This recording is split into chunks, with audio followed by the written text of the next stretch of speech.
So on this first lick, I assume everybody understands, and you can look at the fretboard.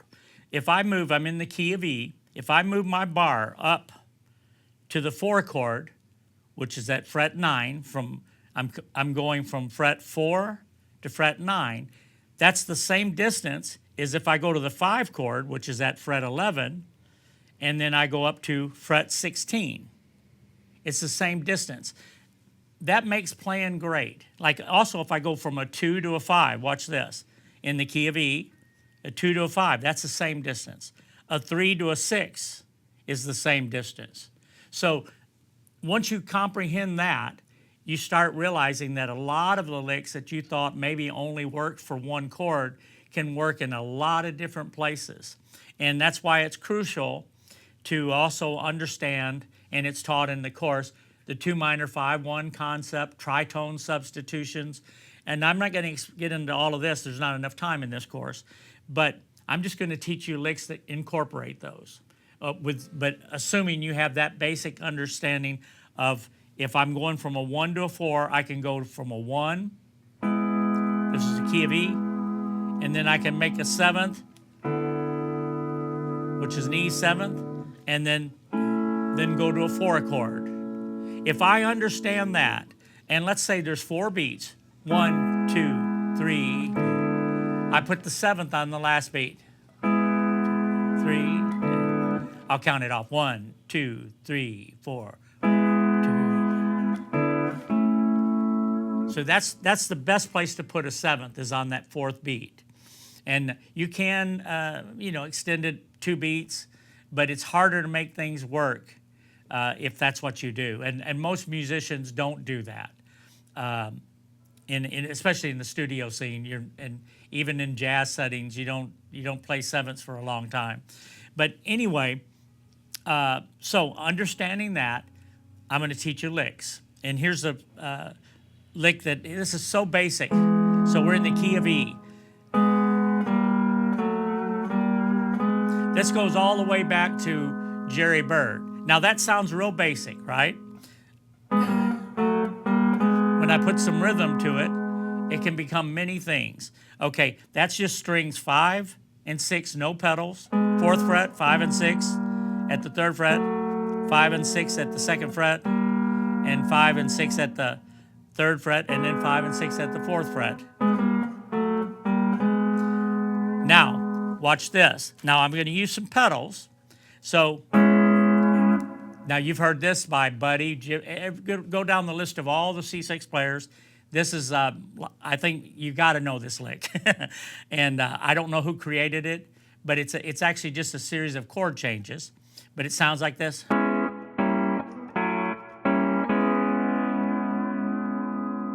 Okay, now this is still for the 1. Okay, so this is like just doing a rake, and you should have this from the Essentials. Strings 3, 4, 5, and 6. And then you lower your 5th and 6th strings a half a tone. And then you go back 2 frets to the 2nd fret, from 4 to fret 2, and then you hit your raised strings 3 and 4, a whole tone, and you hit the same strings, 3, 4, 5, and 6. And then you backtrack back up to the 4th fret, and you lower your 5th string, 6th string a half a tone, both those strings a half a tone. And then you release the pedals. And if you wanted to, you could put pickup notes. So you could hit strings 5, 6, and to set it up. 1, 2, 3.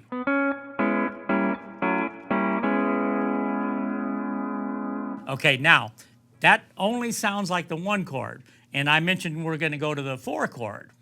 I mentioned that we're going to go from the 1 to the 4 chord. So I need to put a 7th in there to voice lead the band, let them know that I'm changing keys. So it could sound like this.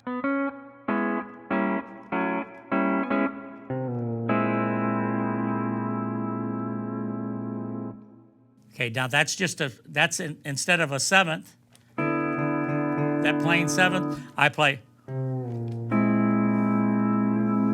pretty cool. Now, that's just an augmented chord and a tritone substitution in the bass. So let me tell you how that's played. So the lick, we've got that. So then we just go up 2 frets to the 6th fret, hit the 9th string with it raised a half a tone,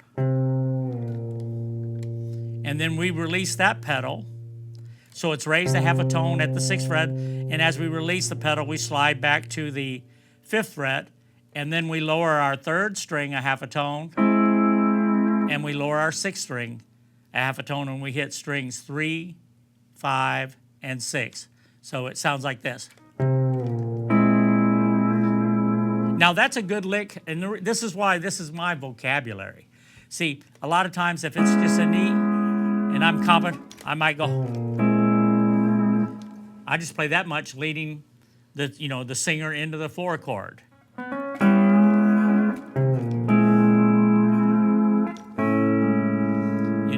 So that's why you should dissect all this stuff like I have done throughout my entire career, and because they're just building blocks. So now that whole lick sounds the way I originally played it. Sounds like this.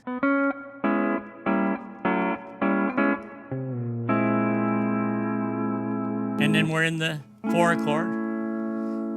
Okay, so now let's look at that, what I just taught, and let's turn it into a single note lick. I could go.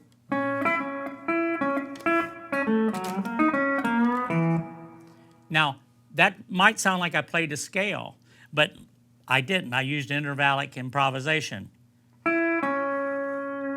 I went. So that's 4, 3, 4, 3, 4. And then I went down, okay, that little rhythm figure takes up, see, it takes up that chord. I'm not going to play that chord. And then I'm going to go down to so that position of the original chord lick, and then I'm going to go. Now, I'm going to explain to you why you saw me use another fret that wasn't in the other lick. I'll explain to you why. Intervallically, this is hard to do as a single note lick. That's what the pedals do. But you can also just go. That's the same notes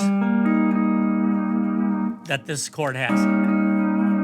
So I just used a bar to do it. It makes it a lot easier to play. So this is done. Okay, you're raising 3 and 4, a whole tone. And then you slide your bar up 1 fret to the 3rd fret.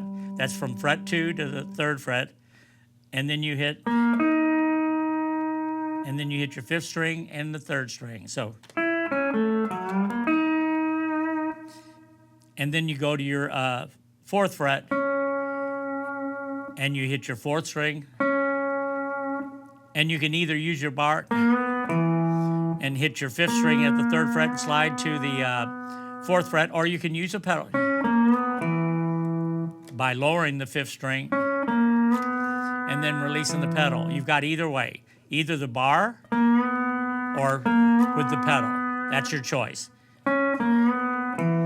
And then you hit your 7th string, and that finishes out a single note lick. So most people would not know, if they heard me play that I was drawing from my information from that lick, that classic lick. I'm sorry, one more time. See, it doesn't sound anything like the source of the idea, and that's the whole concept of the PFM method. But anyway, so that's a series of licks, all built from this. Probably goes way back to Saul Hoopy or Jerry Bird.